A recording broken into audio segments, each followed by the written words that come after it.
The mind is constantly pulled in different directions. Every moment it is bombarded with distractions, with notifications, obligations, endless choices demanding attention.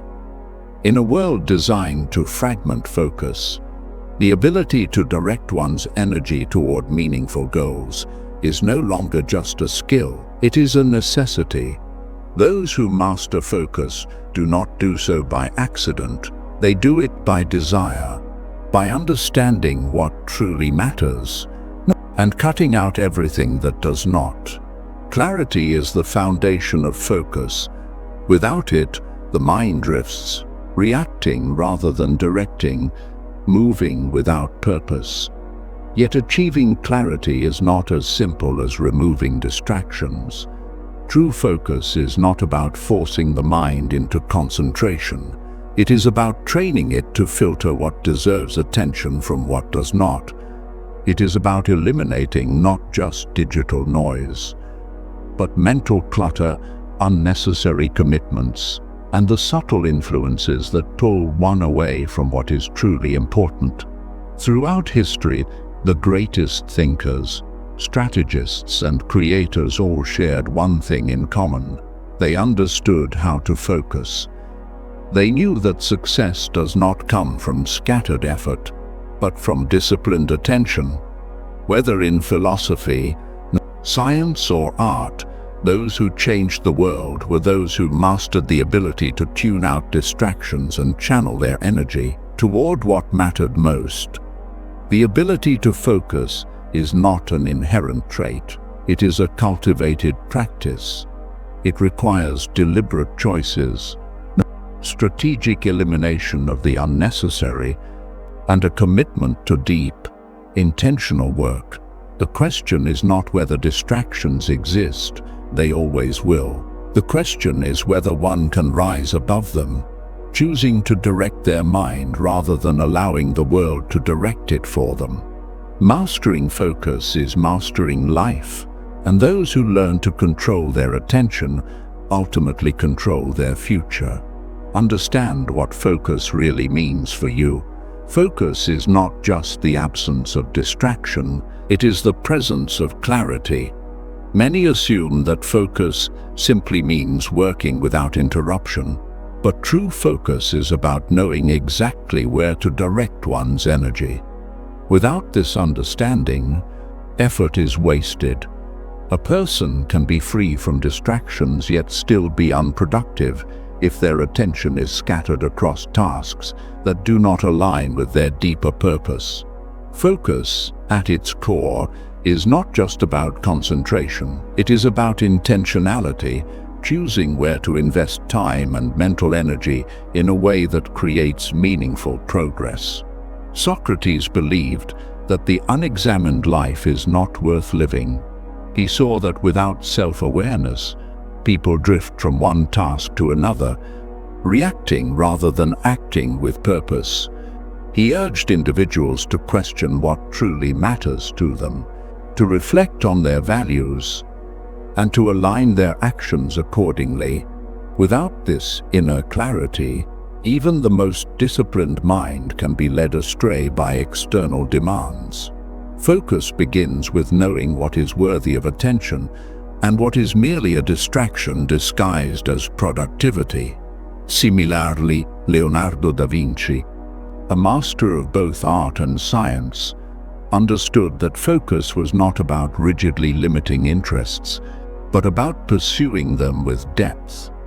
He did not merely explore many subjects, he engaged with them fully, immersing himself in one pursuit at a time before shifting with purpose. His notebooks reveal a mind that was not fragmented but deeply present in each moment of study and creation. His ability to channel focus into both art and invention was not accidental.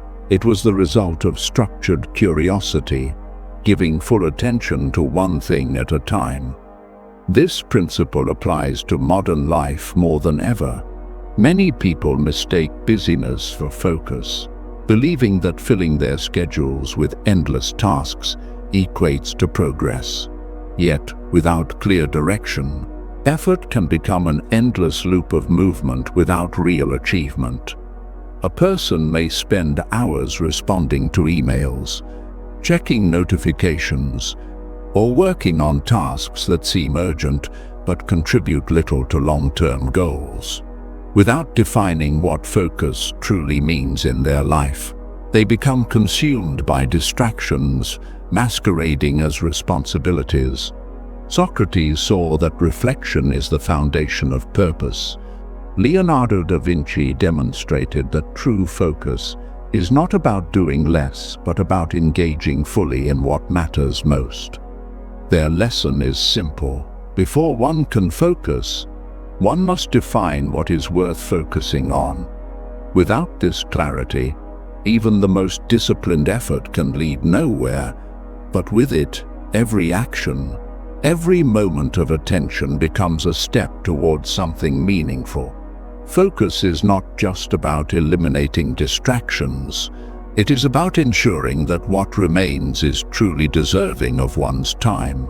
Recognize and eliminate all forms of noise. Distractions are not just the things that beep, flash, or demand immediate attention. The real enemies of focus are often invisible, operating in the background, quietly consuming mental energy without being noticed. The modern world is filled with digital noise, constant notifications, endless scrolling, algorithm-driven content designed to hijack attention. But the most dangerous distractions go beyond technology. They exist in unnecessary obligations, toxic relationships, negative environments, and even the mental clutter of doubt, comparison, and indecision. If focus is a flame, then noise is the wind, relentless, subtle, and capable of extinguishing progress before it even begins. Epictetus, the Stoic philosopher, believed that much of human suffering is self-inflicted, not because of what happens to a person, but because of what they choose to give their attention to. He warned that the mind, if left unguarded, will latch onto trivialities, spending energy on what is beyond control rather than what truly matters.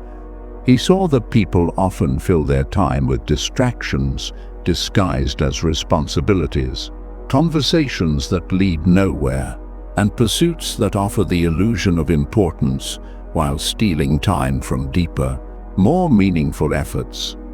His advice was simple but profound. Focus only on what is within one's control and eliminate everything that distracts from it. Noise is not just external, it also exists within the mind, the endless internal dialogue, the over-analysis, the fear of missing out. The constant second-guessing prevents deep engagement with any meaningful task. This kind of mental noise can be just as destructive as external distractions. A person may sit down to work physically present, but mentally scattered, their mind bouncing between past regrets, future anxieties, and irrelevant concerns. Without awareness, even a distraction-free environment cannot guarantee focus if the mind itself is filled with noise. Seneca, another Stoic thinker, recognized that one's environment shapes one's thoughts. He believed that true clarity comes not just from adding more to life, but from removing what no longer serves.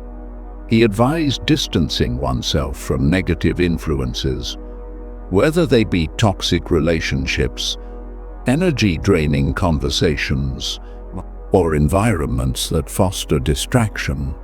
Just as a sculptor removes excess stone to reveal a masterpiece, a person must eliminate unnecessary obligations, shallow pursuits, and influences that do not align with their deeper goals. True focus requires curation. It is not just about what one does, but about what one refuses to engage with.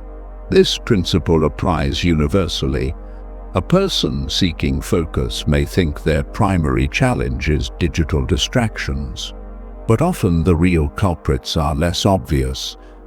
It may be the tendency to say yes to everything, spreading themselves too thin across commitments that offer little value.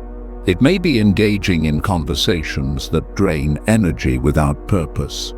It may be consuming content that breeds comparison and doubt rather than insight and motivation. These forms of noise are subtle, but over time they fragment attention and weaken the ability to concentrate deeply. In practice, eliminating noise requires both awareness and action. The first step is identification, recognizing the habits, relationships, and environments that act as sources of distraction. This means questioning routines, what activities add value, and which simply consume